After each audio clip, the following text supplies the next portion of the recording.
Class 9th और 10th में social study में जियोग्राफी में आपको जो टॉपिक सेकंड पढ़ा रहे हैं डेवलपमेंट ऑफ रिसोर्सेज में। देखिए, resources are the vital for human survive as well as for maintaining the quality of life.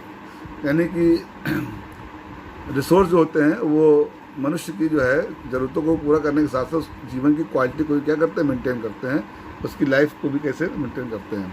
It was believed that resource are free gift of the nature. ऐसा माना गया है कि रिसोर्स जो होते हैं, संसाधन जो होते हैं, वो प्रकृति के गिफ्ट हैं, नेचर के गिफ्ट हैं, कुदरत के क्या गिफ्ट है। जैसे आपको बताया नहीं कि जैसे रिवर है, आपका जो है फॉरेस्ट है, ये क्या है, ये नेचर ने हमको दिया है, ठीक है, किसी इंसान ने नहीं दिया है। एज ए रिजल्ट जिसकी वजह से human beings used them indiscriminately, यानी अंधाधुंध जिसे बोलते हैं, एंड दिस क्या है, hold held to the following major problem, जिसकी वजह से जो है बहुत सी प्रॉब्लम पैदा हो गई, प्रोड्यूस कर सकते हैं।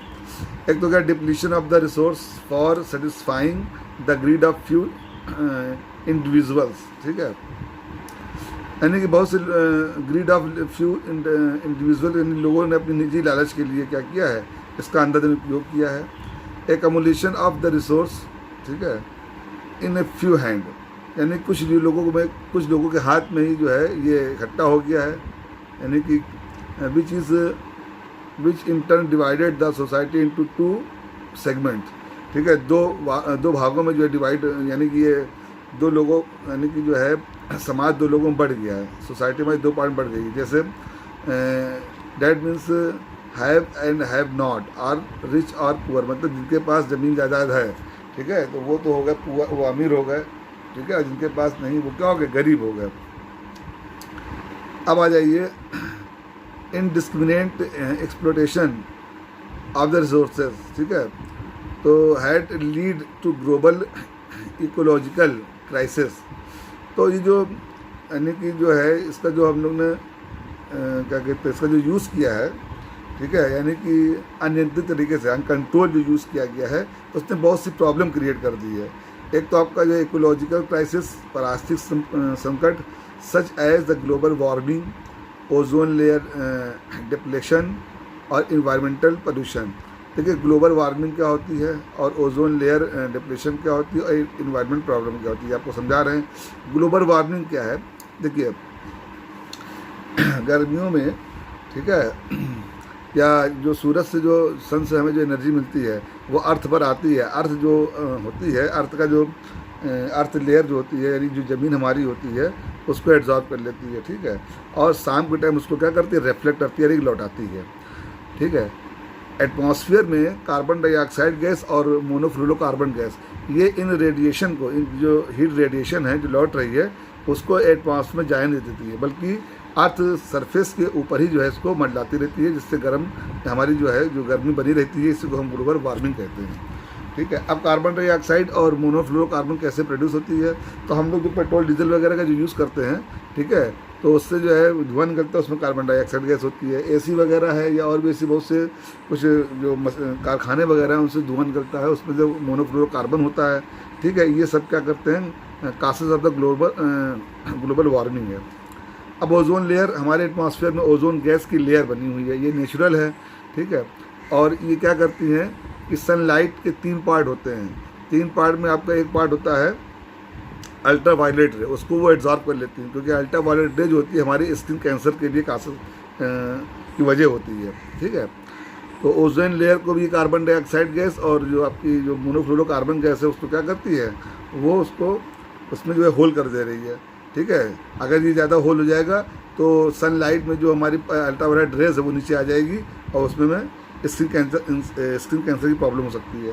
इन्वायरमेंटल पोल्यूशन क्या होता है, इन्वायरमेंटल पोल्यूशन ये होता है कि देखिए, जब हम फॉरेस्ट वगैरह को ज़्यादा ही काटने लगेंगे तो जो पेड़ हमारे लिए क्या है कि वो बहुत अच्छी मशीन है, जो कि कार्बन डाइऑक्साइड हमारे लिए नुकसानदेह होती है, उसको ऑक्सीजन जो कि हमारी के लिए क्या कहते हैं फ़ायदेमंद है, ठीक है, उसको कन्वर्ट करते हैं।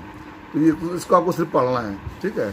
अब आइए सस्टेनेबल डेवलपमेंट, सतत पोषणीय विकास क्या होता है। देखिए sustainable economic development means the development should take place without damaging the environment. The development in the present should not compromise with the needs of the future generation. यानी कि जो सस्टेनेबल डेवलपमेंट है ये ऐसा डेवलपमेंट है कि हम जो है रिसोर्स का इस तरह से यूज़ करें कि मेरा जो वर्तमान यानी कि जो मेरा करंट में जो प्रेजेंट में मेरा डेवलपमेंट ऐसा हो कि वो फ्यूचर में जो जनरेशन मेरी आ रही है उसके लिए कोई प्रॉब्लम क्रिएट ना करे। इसी को बोलते हैं सस्टेनेबल डेवलपमेंट। अब आइए रियो दी जेनेरियो अर्थ समिट मतलब ये हमारी एक मीटिंग थी, ठीक है, 1992 में 1992 में रियो दी जेनेरियो ये ब्राज़ील का सबसे बड़ा शहर है, ठीक है, तो ब्राज़ील का सबसे बड़ा शहर है। तो यहाँ पे जो है मीटिंग हुई थी more than 100 heads of the state यानी कि राज्यों के आपके जो देश है 100 देश के करीब जो में मुखिया थे, जैसे भारत के मुखिया कौन है, प्रधानमंत्री हैं, ठीक है, हेड ऑफ इंडिया कौन है, प्राइम मिनिस्टर है, हेड ऑफ पाकिस्तान कौन है, वो प्राइम मिनिस्टर है, हेड ऑफ अमेरिका कौन है, वो प्रेसिडेंट है, ठीक है। तो करीब 100 देशों से भी ज़्यादा head of state meet in Rio de Janeiro, ये शहर का नाम है, in Brazil for the first international earth summit. ये पहला जो है पृथ्वी के लिए समिट बुलाई गई थी।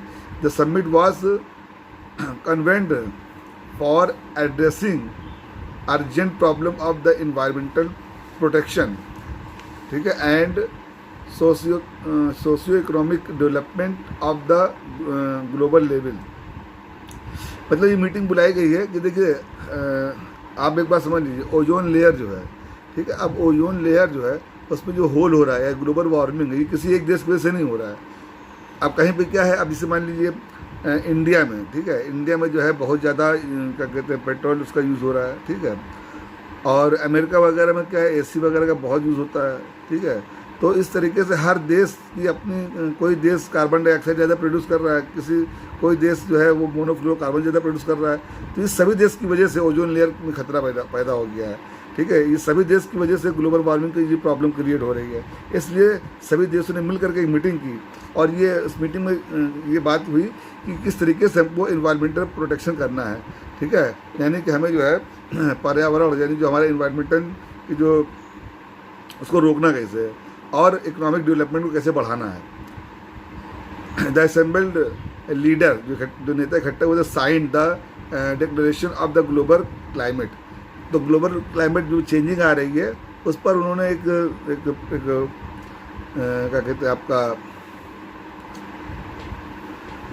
ये उस पर जो है साइन वगैरह की थी कि हम लोग जो है जो प्लानिंग कर रहे हैं, ठीक है, उस पर हम उस पर खरे उतरेंगे, ठीक है, और उस पर हम लोग ज़रूर से ज़रूर सोच करना है। द रियो कन्वेंशन, ठीक है, इंडोर्स, ठीक है, endorse the global forest principle. अब देख ग्लोबल फॉरेस्ट प्रिंसिपल यानी कि जो वर्ल्ड लेवल पे जो फॉरेस्ट प्रिंसिपल है उनके कुछ अपने प्रिंसिपल होंगे, कुछ नियम होंगे, ठीक है, कि उसका वो क्या कर रहे हैं, इंडोर्स्ड कर रहे हैं यानी उसको वो सपोर्ट कर रहे हैं। एंड एडॉप्टेड द एजेंडा 21 और वो 21 एजेंडे को अडॉप्ट कर रहे हैं। 21 एजेंडा का मतलब ये है कि 21वीं शताब्दी के लिए एजेंडा बनाया गया। एजेंडा का मतलब होता है कि फ्यूचर प्लानिंग है, ठीक है, फ्यूचर प्लानिंग वो करेंगे काहे के लिए, जिससे वो इन्वायरमेंटल प्रोटेक्शन कर सके, ठीक है, अच्छे से इन्वायरमेंटल प्रोटेक्शन कर सके और ग्लोबल वार्मिंग की जो भी प्रॉब्लम वगैरह है उसको वो दूर करें। इस तरीके से जो है आपका ये रियो दी जेनेरियो हो गया। अब आया रिसोर्सेज प्लानिंग क्या है। देखिए रिसोर्सेज प्लानिंग जो होती है आपको बता दें कि प्लानिंग क्या होती है कि किसी भी चीज़ को, किसी बड़े काम को करने के लिए प्लान करना पड़ता है। बगैर प्लानिंग के वो काम अच्छे से होता नहीं है। हमारे देश में एग्जाम्पल अपने हिंदुस्तान का लेते हैं।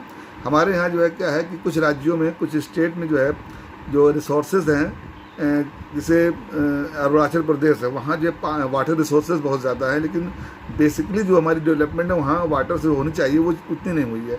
इस तरीके से झारखंड है, ठीक है, झारखंड हमारा जो राज्य है, जो स्टेट है, वहाँ पे जो है कोल माइंस हैं, अदर माइंस हैं, बहुत ज़्यादा हैं, ठीक है, बहुत ज़्यादा अमाउंट में है, लेकिन बेसिकली वहाँ पे उसका इतने अच्छे डेवलपमेंट नहीं हुआ है।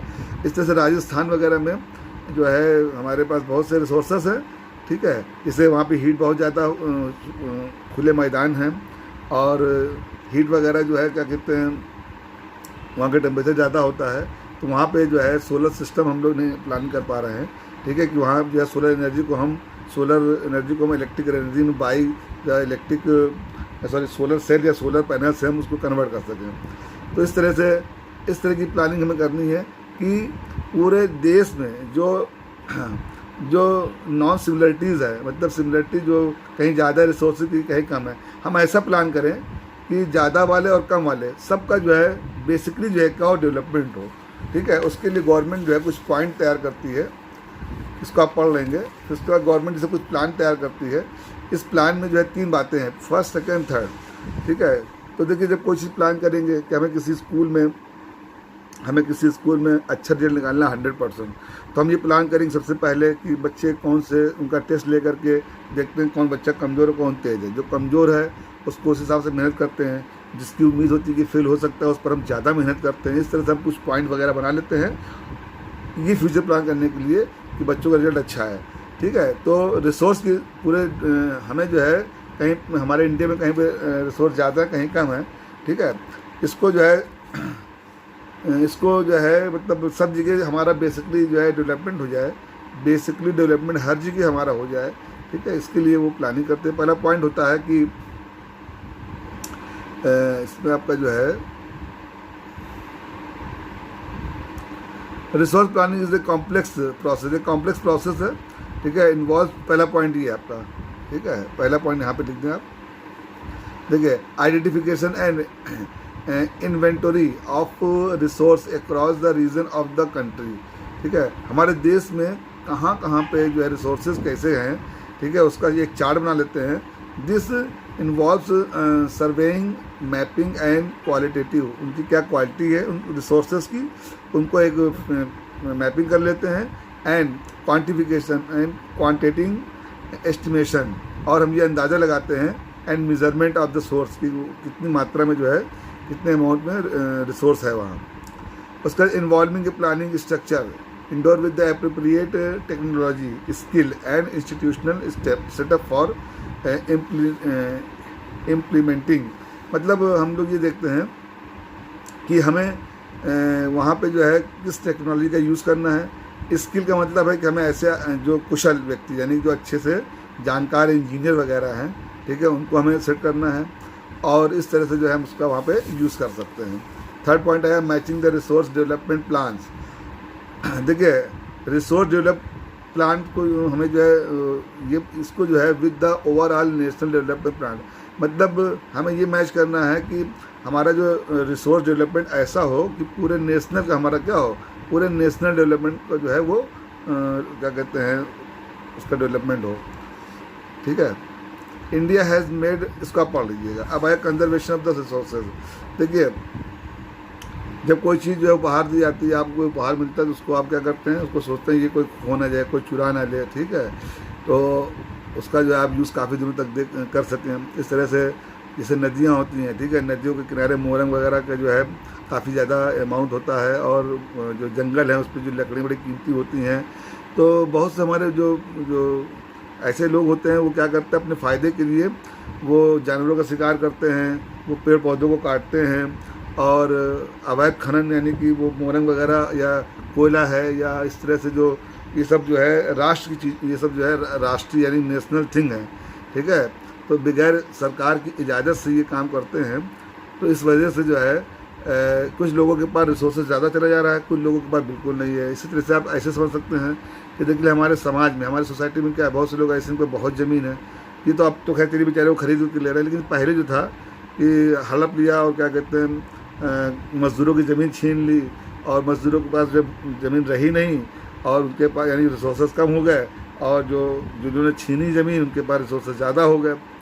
इस तरीके से फिर रिसोर्सेज का कंजर्वेशन बहुत ज़रूरी है।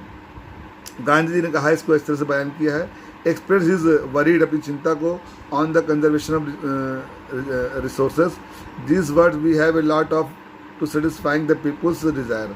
हमारे पास लोगों की इच्छाओं को पूरा करने के लिए यानी कि उनको सेटिस्फाई करने के लिए बहुत कुछ है, but not the greed of the anyone, लेकिन किसी की लालच को जो है पूरा करने के लिए नहीं है।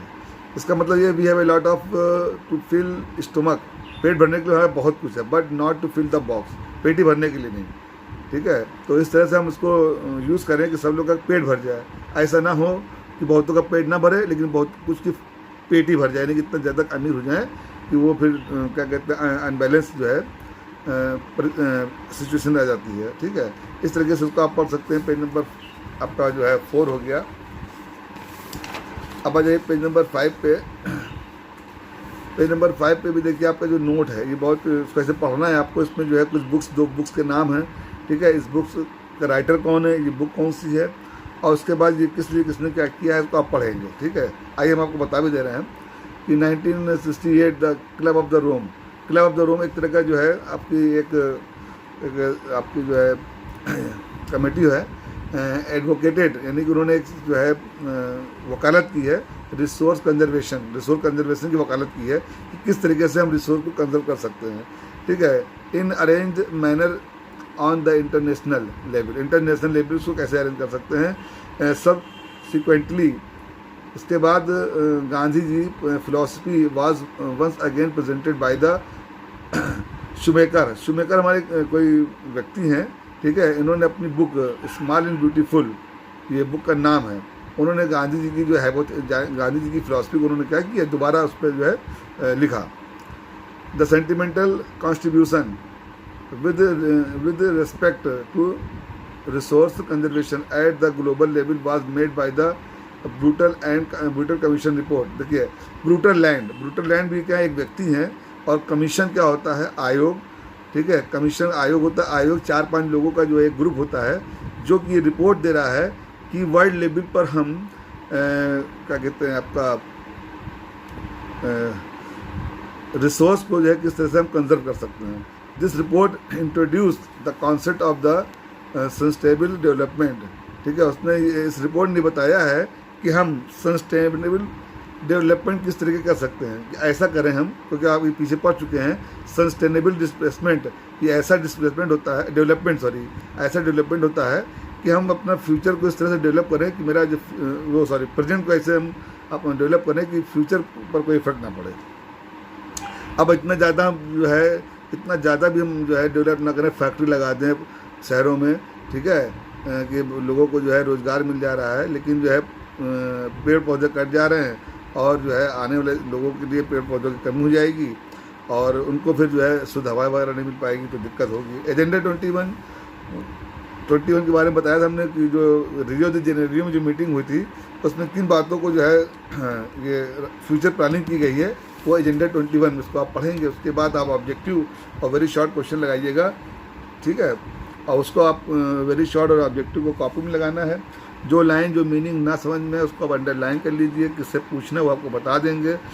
कल आपको 3rd टॉपिक पढ़ाएंगे, परसों आपको 4th टॉपिक पढ़ाएंगे, सैटरडे को आपको स्कूल बुला एक एक करके बुलवा लेंगे सैटरडे को, कि आप जो है नोट्स ले लीजिए, उसको आप पढ़िए अच्छे से, और फिर आपका जो है मंडे को जो है टेस्ट होगा।